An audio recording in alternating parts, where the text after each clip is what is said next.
एक बार की बात है, जापान में पहाड़ियों के बीच बसे एक गांव में हिरोशी नाम का एक आदमी रहता था, जो कि अपनी बुद्धिमत्ता, दयालुता और कठिन परिश्रम के लिए जाना जाता था। उसमें वह नेचुरल गुण था जो लोगों को उसकी ओर आकर्षित करता था। पर उसे एक बात की कमी हमेशा खलती थी, उसे वह सम्मान नहीं मिल रहा था जिसका वह हकदार था। और उसकी वजह थी उसकी 6 आदतों का एक समूह, जो कि उसके विकास में बाधा डाल रहा था और उसे उसकी क्षमता तक पहुंचाने में रोक रहा था। एक दिन वह पहाड़ी की चोटी पर गया, जहां पर एक जिन मास्टर एक साधारण से मंदिर में रहा करते थे। वह जिन मास्टर अपनी बुद्धि और आत्मज्ञान के लिए प्रसिद्ध थे। जिन मास्टर ने हिरोशी को जैसे ही अपनी ओर आते देखा, उन्होंने एक लंबी मुस्कान के साथ उसका स्वागत किया और उसे बड़े ही प्रेम से बैठने के लिए कहा। इसके बाद हिरोशी अपनी मुश्किल और संघर्षों की कहानी सुनाने लगा। संघर्षों को वह अपने जीवन की सबसे बड़ी समस्या मानता था। उसकी सारी समस्याओं का मुद्दा केवल एक ही था कि उसे सम्मानित महसूस नहीं होता था। जिन मास्टर उसकी सारी बातों को ध्यान से सुन रहे थे और बीच बीच में अपना सिर हिला रहे थे। जब हिरोशी ने अपनी सारी बात खत्म कर ली और चुप हो गया, तब जिन मास्टर ने बड़ी ही शांत और सुखद आवाज में कहा, प्रिय हिरोशी, सम्मान अर्जित किया जाता है। दूसरों का सम्मान पाने के लिए पहले तुम्हें खुद का सम्मान करना सीखना होगा और ऐसा करने के लिए तुम्हें उन 6 आदतों को पीछे छोड़ना होगा जो तुम्हें आगे बढ़ने से रोक रही हैं। हिरोशी ने उम्मीद भरी नजरों से जिन मास्टर की ओर देखा, क्योंकि वह जानने के लिए उत्सुक था कि वह 6 आदतें कौन सी हैं और उनसे कैसे छुटकारा पाया जा सकता है। जिन मास्टर ने उन आदतों के बारे में बताना शुरू किया। जिन मास्टर ने कहा, पहली आदत जो तुम्हारे काम में बाधा डालती है वो है काम को टालना। अपने काम में देरी करके उचित अवसर से दूर हो जाते हो। काम को टालने का अर्थ है अपनी सफलता को टालना। याद रखो, अगर तुम उस काम को टाल रहे हो तो कोई और उस काम को करके उस सफलता को छीन लेगा और तुम्हारा सपना सिर्फ सपना बनकर ही रह जाएगा। इसलिए अनुशासन अपनाओ और अपनी जिम्मेदारियों को पूरे मन से निभाओ। दूसरी आदत है लोगों को जज करने की आदत। हम किसी को बिना जाने, बिना परखे उसके बारे में एक विशेष राय बना लेते हैं और अक्सर यह राय नकारात्मक होती है।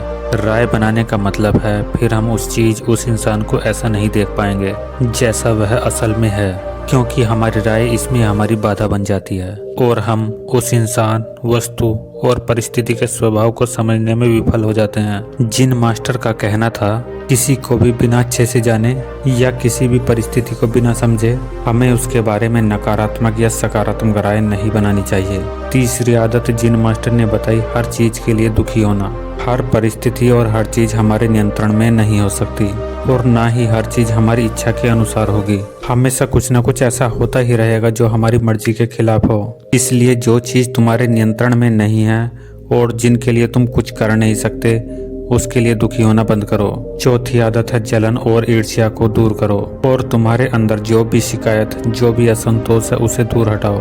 बेवजह की ईर्ष्या और गुस्सा हम अपने मन में रखकर हम खुद को ही नुकसान पहुंचाते हैं, जिसके कारण हमारे अंदर डर और शंका पैदा होती है, जिससे बुद्धि दूषित हो जाती है और भ्रम पैदा होने लगता है और भ्रम की वजह से किसी भी काम में सफलता नहीं मिल पाती। इसलिए जितनी जल्दी हो सके खुद को इन्हीं नकारात्मक आदतों से दूर करो। 5वीं आदत है जिसे तुम्हें छोड़ देना चाहिए, वह है दूसरों को दोष देने की आदत। किसी भी गलती का दोष दूसरों पर डाल देना यह बहुत ही गलत बात है। इससे समाज में हमारी बहुत खराब छवि बनती है।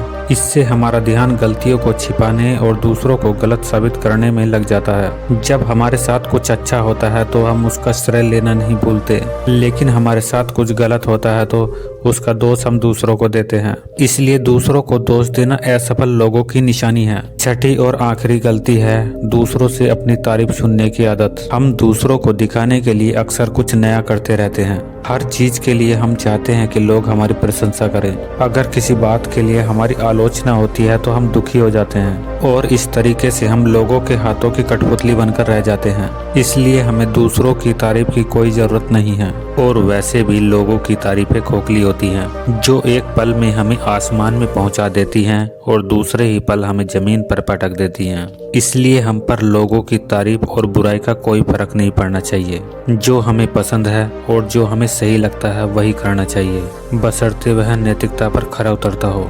हिरोशी ने जिन मास्टर से कहा, आपने 6 बुरी आदतों के बारे में तो बता दिया, लेकिन पुरानी आदतों को छोड़ना और नई आदतों को अपनाना बहुत मुश्किल होता है। तो मेरा प्रश्न है, आखिर मेरा मन इन आदतों को अपनाने का विरोध क्यों करता है और नई आदतों को आसानी से कैसे अपनाया जा सकता है। जिन मास्टर ने कहा, ज्यादातर लोग आदतों को बदलने में असमर्थ रहते हैं क्योंकि उनकी नई आदत के साथ अवास्तविक उम्मीदें जुड़ी रहती हैं। जैसे अगर कोई व्यक्ति सुबह उठकर व्यायाम करने की आदत डालना चाहता है तो वह उम्मीद लगा लेता है उसकी नई आदत से उसका वजन तेजी से घटना शुरू हो जाएगा या फिर उसका शरीर तेजी से शक्तिशाली हो जाएगा, जबकि असल में ऐसा नहीं होता है। इन दोनों ही परिणामों को हासिल करने में समय लगता है, लेकिन हमारा मन पहले से ही यह निश्चित कर लेता है कि परिणाम कैसा होना चाहिए, और जब हमारी उम्मीदों के अनुसार परिणाम नहीं मिलते तो हम उदास हो जाते हैं और पुरानी आदतों में वापस लौट जाते हैं। लेकिन जो व्यक्ति वास्तविक और नई उम्मीद के साथ एक नई आदत की शुरुआत करता है वह उदास और निराश होने से बच जाता है। और अब अगला प्रश्न है, नई आदतों को आसानी से कैसे अपनाया जाए। तो ऐसा करने के 5 आसान नियम हैं। पहले, अपने विचारों को लिखो और उन सब चीजों की पहचान करो जिन्हें तुम बदलना चाहते हो, चाहे वह छोटी हो या बड़ी। दूसरा नियम, छोटे कदम उठाओ, सबसे छोटी आदत से बदलना शुरू करो। इस बदलाव को तुम इतना आसान बना लो जिसे तुम मना ना कर सको। तीसरा नियम, अपनी टालमटोल की आदत को कम करने की कोशिश करो और इसके लिए सचेतन रूप से अपने काम के परिणामों को किसी मजे से जोड़ो। उदाहरण के लिए अपने आप से कहो, जब मैं व्यायाम कर लूंगा तो 1 कप चाय पीऊंगा। चौथा नियम है, अपने काम को आदत बनने दो, यानी दूसरी आदत तब तक शुरू मत करो जब तक यह वाला काम तुम्हारी आदत न बन जाए, तुम्हारी दिनचर्या का हिस्सा न बन जाए। 5वीं आदत है आभार या धन्यवाद का भाव। तुम जिस भी आदत को जीवन में बढ़ावा देना चाहोगे उससे जुड़ी चीजों के लिए ब्रह्मांड या परम शक्ति का आभार व्यक्त करना शुरू कर दो। उदाहरण के लिए, अगर तुम खुश रहने की आदत विकसित करना चाहते हो तो उन तमाम चीजों के लिए आभार व्यक्त करना शुरू कर दो जिनकी वजह से तुम्हारे जीवन में खुशियां हैं, और फिर तुम देखोगे वह सब अच्छी चीजें कई गुना बढ़कर तुम्हारे पास वापस आएंगी। एक बात याद रखो, लोग निष्कर्ष और संवेदनहीन होकर बैठे रहते हैं। वह लोग गलतियां नहीं करते, गलतियां भी वे करते हैं जो कुछ नया सीखने का प्रयास करते हैं। गलतियां करना और उनसे सीखना मानव जीवन का हिस्सा है, इसलिए गलतियां करने से डरो मत, लेकिन एक ही गलती को बार बार दोहराना भी मूर्खता है। जिन मास्टर ने आगे कहा, अब मैं तुम्हें 10 ऐसी आसान आदतों के बारे में बताऊंगा जो एक आसान और व्यवस्थित जीवन जीने के लिए जरूरी है। जब तुम इनमें से कुछ आदतों को लागू कर लोगे तो तुम खुद को एक नियंत्रण की भावना के साथ पाओगे और तुम पाओगे तुम बिना थके पहले से भी ज्यादा काम कर रहे हो। इनमें से कुछ आदतें दूसरों की तुलना में ज्यादा लागू होंगी। यह तुम्हें तय करना है कि कौन सी आदत तुम्हारे लिए काम करेगी। तुम्हारे पास आने वाले किसी अच्छे विचार या मौके को एक कागज पर लिखना शुरू करो। अपने साथ एक छोटी सी डायरी रखना शुरू करो। जब तुम्हारे पास सारी जानकारी और चीजें इकट्ठा हो जाएं, तो इसके बारे में ठीक से सोचो और फिर निर्णय लेने में ज्यादा देरी मत करो। तुरंत निर्णय लो और काम पर लग जाओ। तीसरी आदत, उन कामों को लिखो जिन्हें तुम्हें हर दिन पूरा करना है और उन्हें हर हाल में पूरा करने का प्रयास करो। चौथी आदत, एक समय में सिर्फ एक काम करने की आदत डालो। कभी भी एक समय में एक से ज्यादा काम करने का प्रयास मत करो। 5वीं आदत, चीजों को सरल और साधारण रखो, खासकर अपनी सूची को जिस पर आप अपनी योजनाएं और लक्ष्य लिखते हो। 6ठी आदत, हमेशा अपने कमरे को और काम करने की जगह को साफ सुथरा रखो।